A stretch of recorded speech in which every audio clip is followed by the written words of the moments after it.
ভাই কথাটি হয়তো খারাপও লাগতে আর আপনাদের কাছে ভালো লাগবে, কিন্তু কাজের কথা। বাংলাদেশে ভাই কয়টা আসন? 300 আসন।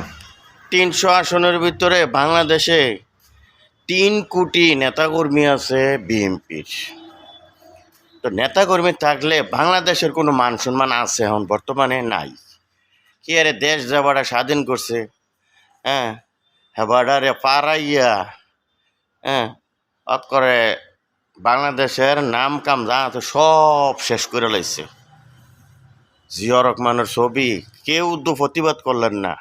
300 আসনের ভিতরে 3 কোটি নেতাকর্মী আছে বিএনপির। তো আপনারা পদ লইয়া নেতা অনের লেগা, মানুষের কাছে সম্মান পাওয়ানোর লেগা কি লাভ? আপনারা এর থেকে ভালো আছে পথ পদবি ছাইরা দিয়া এত কাজ কাজ চুরি আছে না, চুরি ফইরা আপনারা গড় বৈশা থাকেন। আর যাবারা স্বাধীনতার ঘোষক হেবারার মাথার দে মুত্যা বাংলাদেশের কোনো সম্মান আছে? মান সম্মান আছে? এখন বর্তমানে তারেক জিয়ার নামে বহুত বদনাম গাইতেছে। একটা লোকে কোনো প্রতিবাদ নাই, কোনো কিছু নাই। আপনারা খালি কোন পদে যাইবেন, পদ নিয়ে আছেন আর পকেটে টাকা পুরানের চিন্তা ভাবনা আছেন। আসলে আপনারা বাংলাদেশে কোনো মানুষের পাশে আপনারা দাঁড়ানোর ওই চিন্তা কোনো করেন না।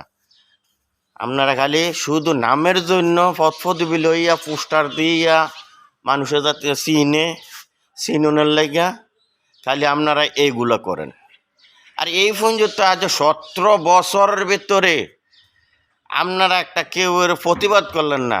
ম্যাডাম খালেদা জিয়া অসুস্থ আছিল, 300 আসনের ভিতরে 3 কোটি নেতাকর্মী থইয়া আমাদের ম্যাডাম খালেদা জিয়া যাইতে পারে নাই। বালু টাকটা আপনারা সরাইতে পারেন নাই বাড়ির সামনে খালেদা জিয়ার, আর আপনারা গড় বৈশা বৈশা কথা বলেন। আর এতরা তো আপনারা দেখলাম না, আপনারা 3 কোটি আপনারা নেতাকর্মী আপনারা ফেজের থেকে কোনো একটা ভিডিও ছাড়তে, কোনো কিছু বলতে, কোনো কিছু শেয়ার দিতে কিতেন আপনারা রাজনীতি করেন। এর থেকে ভালো আছে রাজনীতি ছাইরা দিয়া রাজমিস্ত্রি কাম করেন, মাঠে কাজ করেন। এটি করলে আপনার মা বাবা, আপনার বউ বাচ্চা ছেলে সন্তান সবাই আপনারা আছে না সম্মান করবো। হারি মিয়া মিয়া আপনারা তো ভালো থাকেন। ওকে, আসসালামু আলাইকুম ওয়া রাহমাতুল্লাহি ওয়া বারাকাতুহু। আপনাদের হানিফ বাশার ভাই।